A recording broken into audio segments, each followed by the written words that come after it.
Hello and welcome to The German Guy Reviews. You are probably all familiar with Disney movies. Fairy tales in general first really began to spread thanks to the works of the Brothers Grimm. Well, sure, there was lots and lots of folklore before, but it always was limited to certain towns or areas. What these two men did was to travel from village to village, from town to town, and collect the various stories, which they then would publish in their book Grimm Fairy Tales. The book was a huge success and is part of the reason why we know a lot of these stories in the first place, since fairy tales before that only lived on because of mouth-to-mouth propaganda. And would the Brothers Grimm not have done what they did, a lot of these great stories would probably now be lost forever. The fact that these two men were also very distinguished experts in language did also help. But back to Disney. From Snow White to Sleeping Beauty, Pinocchio, Beauty and the Beast, and many more, these legends originally from Europe have, thanks to Walt Disney and others, but mostly Disney, become as much part of the American culture as comics and patriotism. And excessive gun violence, a Cold War-like political mindset between left and right, immense obesity, a genuine ignorance of complex issues. What was I talking about? Oh yes, movies. That has always been something that is fascinating to me. How other countries take a concept, be it art or technology, and put their very own spin on it. But not all of the Brothers Grimm stories were adapted into American animations. A lot of them were simply left out.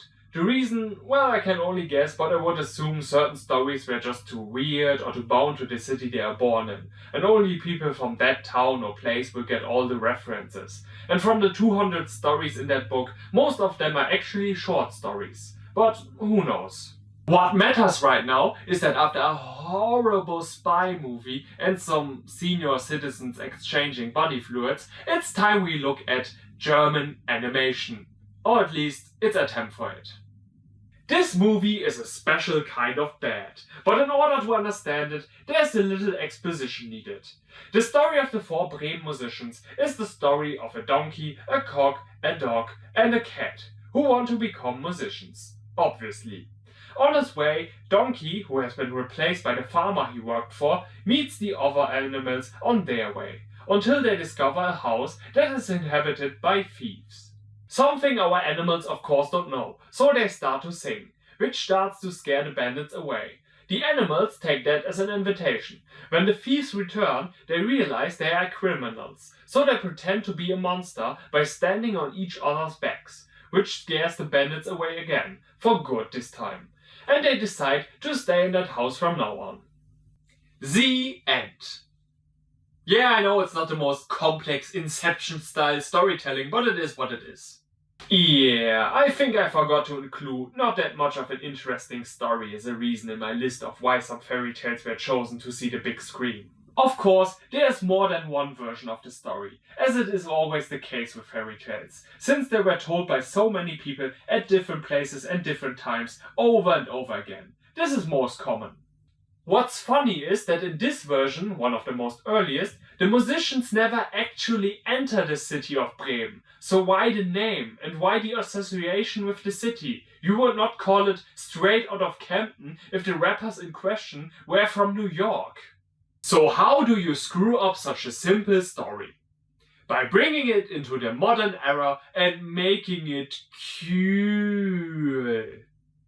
This is Die Furchtlosen Vier. The Fearless Four.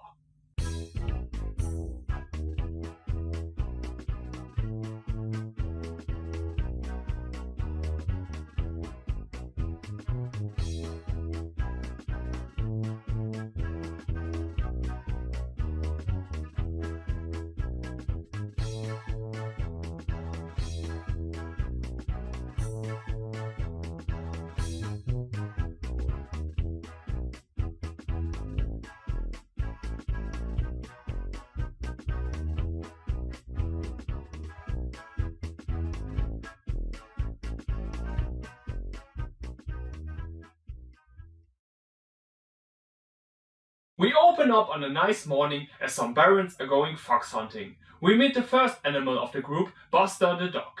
After some crappy jokes about not pulling Buster's tail because that will make him fire like a gun from his butt, he decides not to help the Baron to find out what the fox says, but instead goes into the woods to chill a bit and sing a song.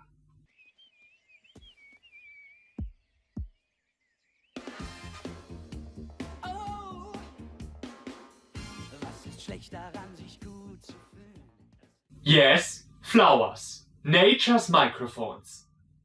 People, I'm not going to lie to you. This is only the beginning of a long, long line of very strange and outright disturbing moments. Be prepared. The Baron catches Buster slacking off after he tried to seduce the fox he was supposed to catch. Creepy. He then decides to call a company that will kill his dog because he has paid lots of money for him, which he will not get back now. It's not the dog's fault that you were lied to, you asshole. A dude that reminds me a little bit of Frankenstein walks up to him and they agree he should be stuffed. Buster, naturally scared by this thought, tries to run away until someone pulls his tail, which makes him transform into a werewolf somehow, and he wrecks some shit up. When he is finished, he leaves the mansion, but not before committing quadruple homicide. Our childhood was dark.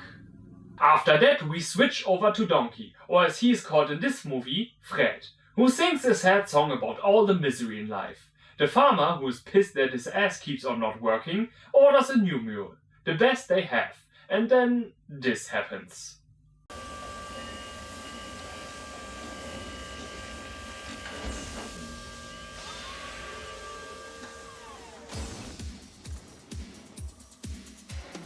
Techno, ob Pop, mein Huf tanzt zum Groove, schwingt die Keulen, sonst gibt's Beulen, denn ich bin ganz einfach top. Ich bin Techno, bin Pop. Bin eisenhart, Öl schmiert meinen Stahl. Ich werd nicht schlapp, kenn keine Schmerzen oder Qual. Und unermüdlich sing ich und spring, ich belad und entlad und ich tanze zum Swing. Hab kein Gefühl, brauch keinen Stuhl. Bei jeder Hitze bleib ich cool, denn ich bin Power Tool. Ich bin Power Tool. I am scared and confused. Oh, ich bin Power Tool. What is this thing? It looks like one of those extreme toys in these extreme commercials, like something that belongs to the military. I don't know if I wanted to buy a machine that looks like it could murder my family at any moment. And why does it sing? Does that somehow help with farming? Does that raise the morals for the other animals? Why does it need to be a centaur? Is there any efficient reason? Just build your robo-horse with a grapple hook or something if it needs to pick up stuff. Or hell, don't build any horse parts at all and make it a human cyborg entirely. Saves materials. Anyway, Fred gets taken away. But good for him that he has good friends in the bee militia, which help him escape by causing the car to crash. Fred meets up with Buster, who tells him he wants to go to a place where he can find his own lock. Fred, not having any specific plans himself, joins him and they let fate decide which way they should go, to Bremen or Paris, and the bigger end of the bone points to Paris.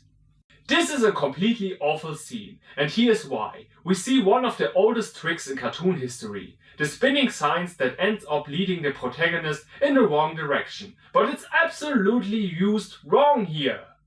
If the hero wants to go to a certain place and then ends up going the wrong direction because the signs have been switched on purpose or an accident, then that messes up his entire plan when he finds out. But there isn't any plot point involved here that makes it matter that our main characters think that they are going to Paris when in fact they are going to Bremen. None whatsoever. Our main characters didn't even care where they were going, and when they later find out they were not going where they thought, the response is less of a no than more of a oh, bollocks. How do the filmmakers want me to react? Ooh, look at that. So much suspense. Simba thought he killed his own father. Mulan was under threat to be revealed as a woman and dishonored and killed. But this is the same feeling I get when I realize I'm on the wrong boss. The creators of this movie can't even follow proper, simple instructions from better works. I also realized after watching this movie half an hour is that the animation is not all that lip sync. Usually I would let that slip by, since most animation movies are dubbed and some words are not in any way similar to each other, although dubbing has become really good in the last 2 decades. But this is a German production, so you should expect that what is being said matches with the movements of the characters, but in this movie it does so only 25% of the time. The other 85% is like watching hand puppets, and the animation is not that great to begin with. We then cut over to the third person in the group, the cat Gwendolyn, whose owner has died recently and has now her family of blood-sucking parasites in her house, who just want her priceless possessions. Oh, those Jews. The wife is sitting in a chair and lets her husband, who looks like that annoying abortion from the Black Cauldron, search for the goods. Meanwhile, she is forming a plan to get rid of the cat by poisoning her. That doesn't work, as Gwendolyn is smelling what is in the milk. So she runs into the basement, which forces these horrible people to, what else, call the same company that also tried to kill Fred and Buster. That doesn't work either, as Gwendolyn tricks them and locks the door, presumably to let them starve to death, or in their case, eat each other in 2 hours. Later that day, Buster and Fred hear Gwendolyn sing her little song, which consists only of 4 words. Ich bin so allein.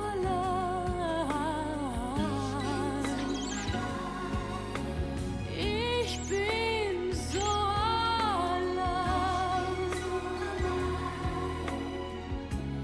Bin so allein.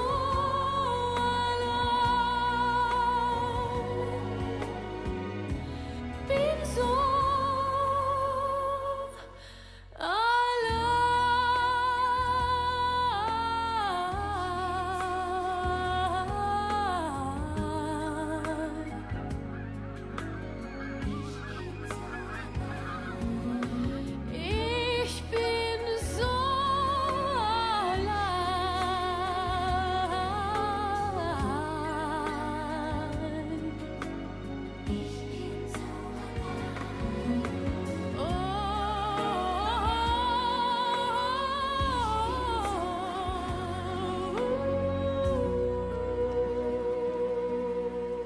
God, even Lil Wayne looks at this cat and says, "Damn girl, be a little bit more creative with the lyrics, okay?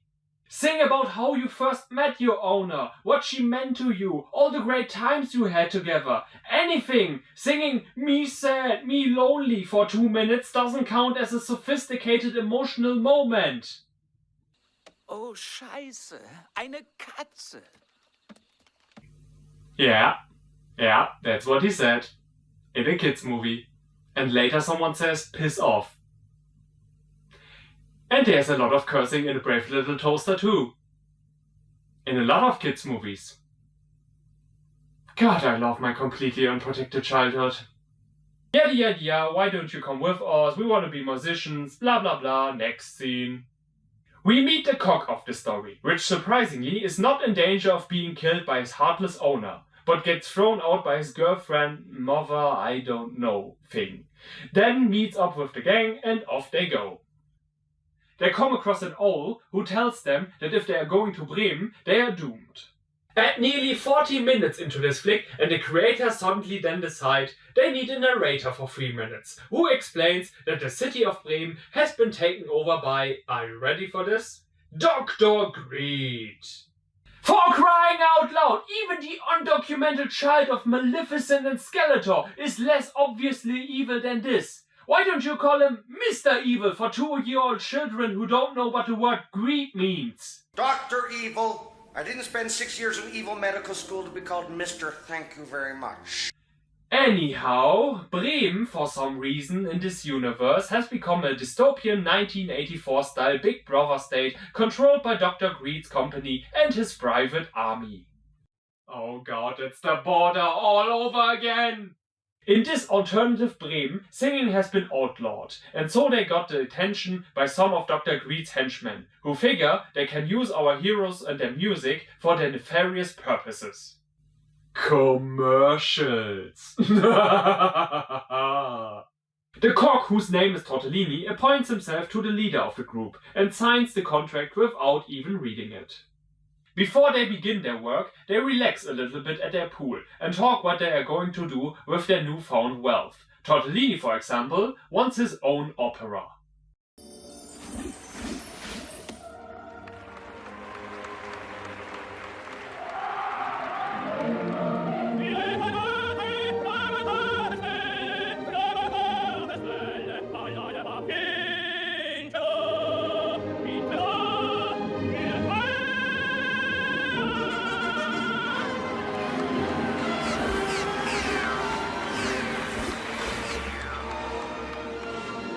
That was completely pointless.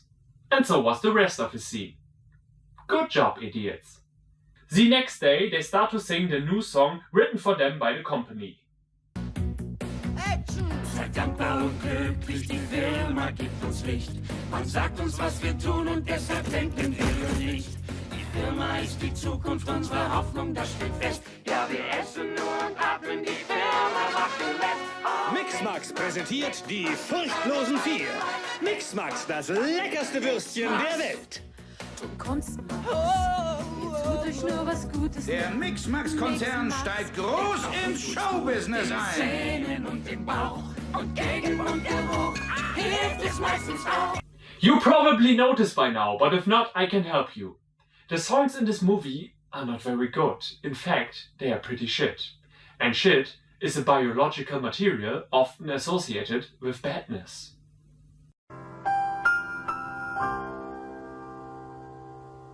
They are just all around bad.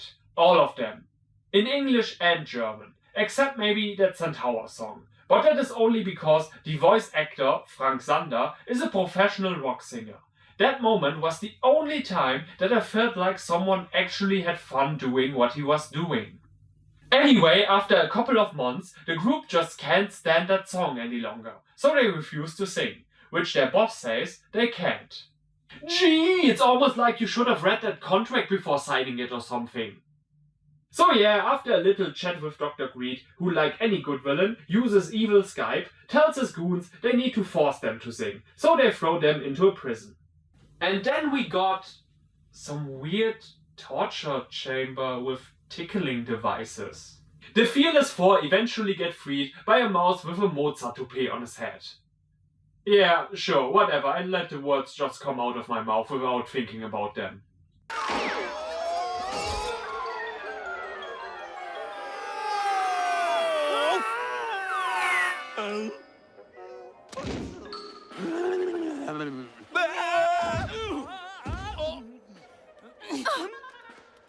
No, don't buying it. Even with cartoon logic, they should have at least been injured.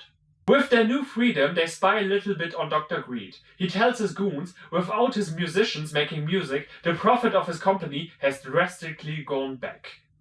How does that even make sense? Because there's no shitty commercial song anymore, people don't buy your product? No, it's you who makes a shitty product then. It's sausages, by the way, because German. And why do you need them to perform it live? Did you idiots not record it on CD? Dr. Greed then proceeds to inspect the model of his newest sausage making machine that can make 12,000 sausages per hour, which is not very much. Even in 1994, when this came out, there were machines out there who could make millions of sausages a day. Finally, we get the plot moving again, as one of the goons gets a phone call telling him the prisoners have escaped, which makes Dr. Greed furious and lets him go full Dr. No on his henchman's ass. When the four animals make their escape, they come across the terrible secret of the Mix Max Sausage Company. Sausages are made from meat! Those motherfucking geniuses! They hid it in plain sight all this time! Well, okay, it's also animals like cats and dogs that get grinded up. But seriously, one that tastes like ice cream, pizza and gum? Then they have the ingenious idea to ask Tortellini to go through the meat grinder to see if it's safe. So Tortellini is sliding through the pipes, including glitching repeatedly through metals that should have killed him, or not let him pass at all.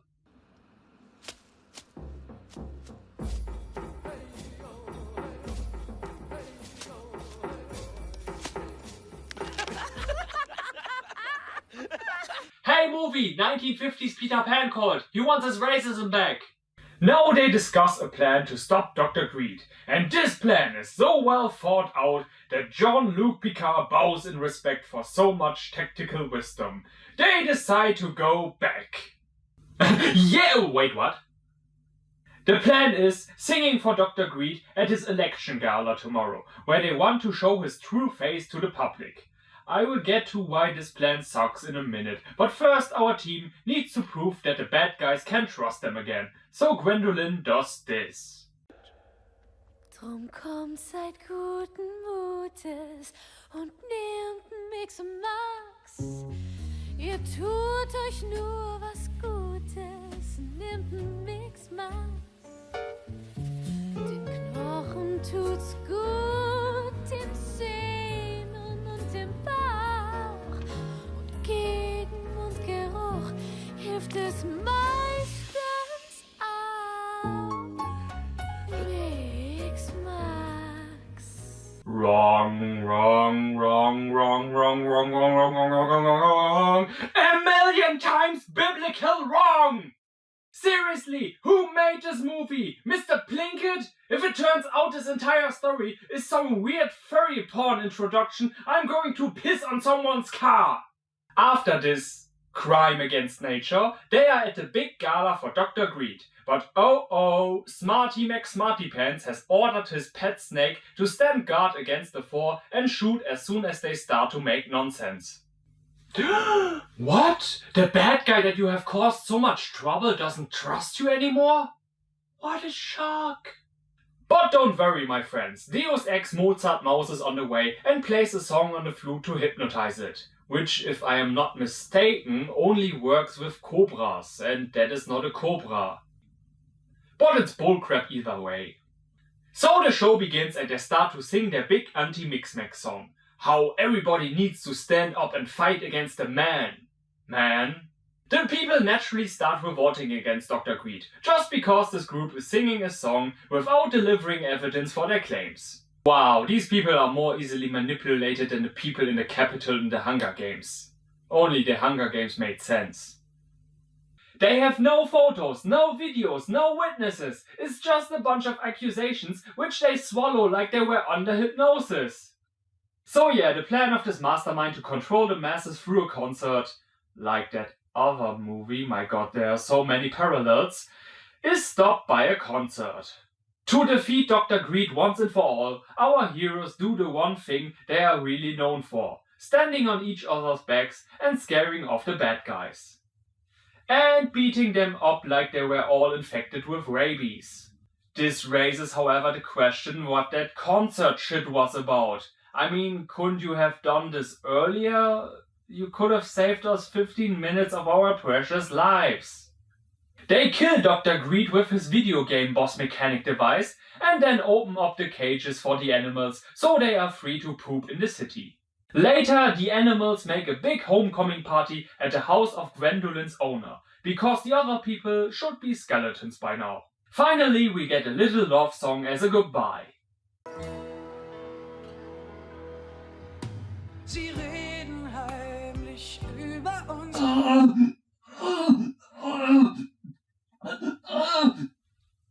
What the hell's wrong with you?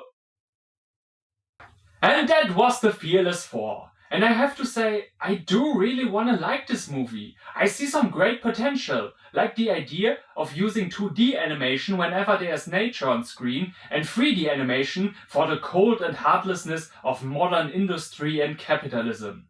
Sadly, it gets ruined because of awkwardly structuredness. So many things that don't make sense, so many things get introduced but then completely forgotten later, the world and characters are just boring, and the songs are not one bit memorable. Except that one, which I even will buy the CD for if I have to. And like I said, this is sad. With proper directions, this could have been pretty amazing. This movie wanted to be like one of these big fantastic Disney adventures, but ends up being like Rock-a-Doodle-Doo. If you like bizarre and awkward, however, I can definitely recommend it. And as always, I hope you enjoyed this video.